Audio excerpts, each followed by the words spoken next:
Brian Smith here, and welcome to the DreamPath podcast, where I try to get inside the heads of talented creatives from all over the world. My goal is to demystify and humanize the creative process and make it accessible to everyone. Now let's jump in. All right, we're here to talk about the episode with Jeff Hamilton. That was an awesome episode. Yeah, a lot of fun to talk to a guy who has dedicated his entire life from the age of 12 to music. And I thought it was funny. There's some sort of parallels between he and I when he was talking about having to record music on a boombox. That's exactly what I was thinking when he was saying the that. other boombox and do the guitar solo on it. Yeah, that's exactly when he was talking about that. I almost brought you up at the time. It just didn't naturally flow in the conversation. And I was thinking about your story of multi-track recording and kind of the do-it-yourself method that you used when you were a little kid. The little cheap way of overdubbing. Yeah. Yeah. And also, too, you know, he is an audio engineer at heart and kind of an audiophile type of person. And that's the way you've always been. Yeah. Yeah. It's weird. He's got himself into a really good situation. Just being in Milwaukee, I think, has helped his career immensely.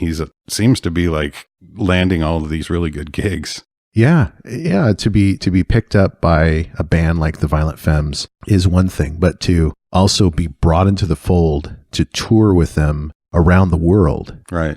I mean, playing in Australia and Europe, and now he's got this Beatallica project. Which is awesome. Yeah. Yeah. And the guy is just doing the thing of music. And that's what I admire about Jeff so much. Me too. Yeah. Pretty impressive.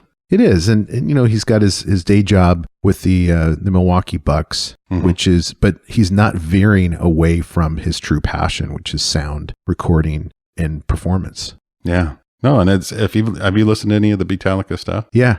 It's really good. It's hilarious. It sounds like Metallica. Yeah. It's really funny.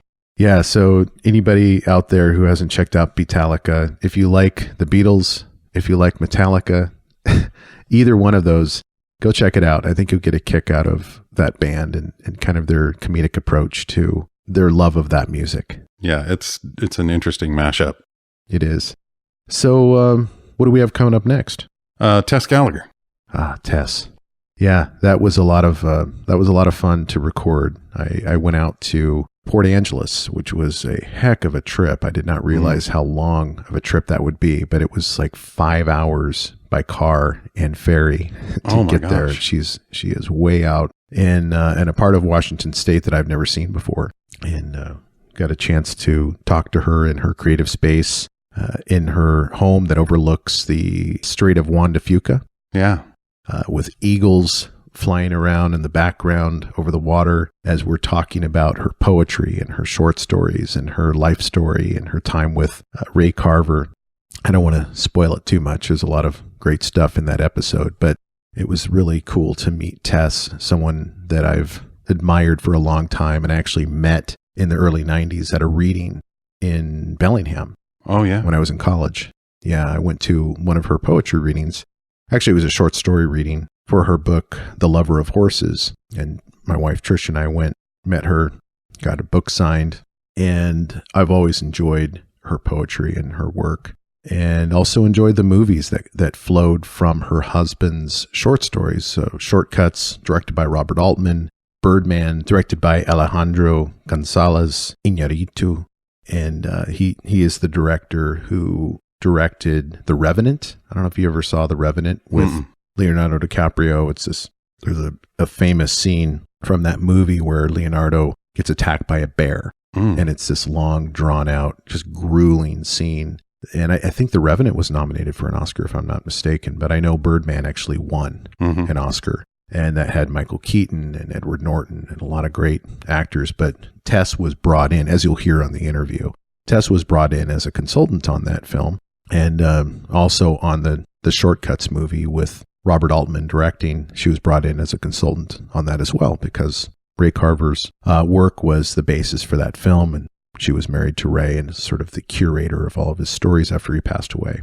But that was a great interview. I haven't heard the final cut yet of it, but from what I remember, great talk with Tess. pretty cool to talk to people who are doing things that are way above my pay grade.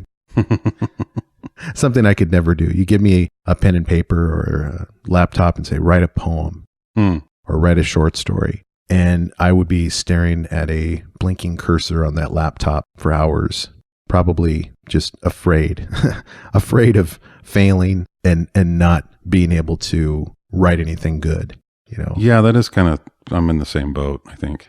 Yeah. I mean, I do write, but you tell me to write a poem, something as deep and layered and intense as the poetry that Tess writes, I just couldn't do it. And so I love talking to creatives that are in a space that seems to me to be so inaccessible. Right. But then you get to know her and you realize, you know, she's just a regular person. She's a human being who works hard at what she does. Yeah. And is passionate about it and has been hugely successful in a very non-commercial type of way. Because as she put it, and you'll hear this in the interview, you don't become a poet to make money. Mm-hmm. It's not a feasible thing to sell your work to the point where you're actually making a living off of poetry or short stories for that matter. So you have to become a professor or something like that to sort of subsidize your poetry habit, so to speak. You know, the writing, the writer, that's a very interesting character just over through history. Writers are some of them are in a very dark place. Yeah, I think they write from a place that a lot of people don't want to go. Mm-hmm. And that's why they can't be writers, because you have to go to those dark places. Yeah. So I was at a workshop last year, and there was a lawyer telling a story about a man who was on his hands and knees underneath a street lamp. And he's looking around for something, and a police officer notices this man, says, "What are you doing?" He says, "I'm looking for my keys." And it's pitch black out at night. The only light out there is a street lamp. And the police officer says, "Well, where was the last time you saw them? Or where did you last see them?" And the man who's on his hands and knees, he points over to this dark alley where there's no light about a block away. He says, "Over there, I dropped them over there." And the police officer is like, "Well, why don't you go over there and look for your keys?" Right. And the man is like, "Well, it's too dark over there." And that's the way I kind of look at writing. Mm-hmm. You know, a lot of people who are going to write, they're going to write under the lamp. Yep. That's where their comfort zone is. Right. They don't want to go to those dark places. The dark places. Yeah. And that's what the best writers do. They go to those dark places. That's where all the good stuff is. Yeah. So yeah, looking forward to hearing that episode and seeing how it shapes up. Me too. So what are you listening to and watching, and what are you paying attention to this week? This week, Odessa started watching, it's called Mine Hunters. It's I've heard of that.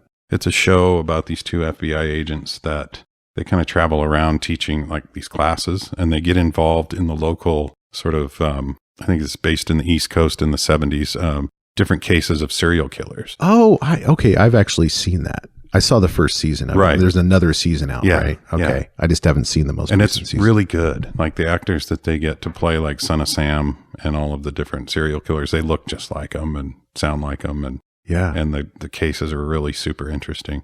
And, you know, you were talking the last time we talked about finding music in those, like grabbing your phone and Shazam and stuff, because you're like, I've never heard that song before, right? Right. So they're just kind of cruising along, and then all of a sudden this song comes on. I'm like, I've never heard that song before. What is that? It's kind of cool. And I Shazammed it, and it was the Dwight Twilley Band, "Feeling in the Dark."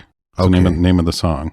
Now I'm going to download it. Yeah, it's a groovy, short little song, and I've been around since 1970. You'd think I would have heard this song that came out in 1976. Right. But it wasn't a huge hit. It's kind of a one-off. You know? Dwight Twilley Band. Twilley. Oh, Dwight Twilley Band. Dwight Twilley Band. Yeah, it's actually two guys, I think. Yeah. And yeah, it's just a groovy little song I heard, and I'm like, yeah, I'm going to go download that now. Nice. Yeah. Yeah, well, I have been watching, and I just finished last night, a series on HBO called The Righteous Gemstones. You were talking about this. Yeah.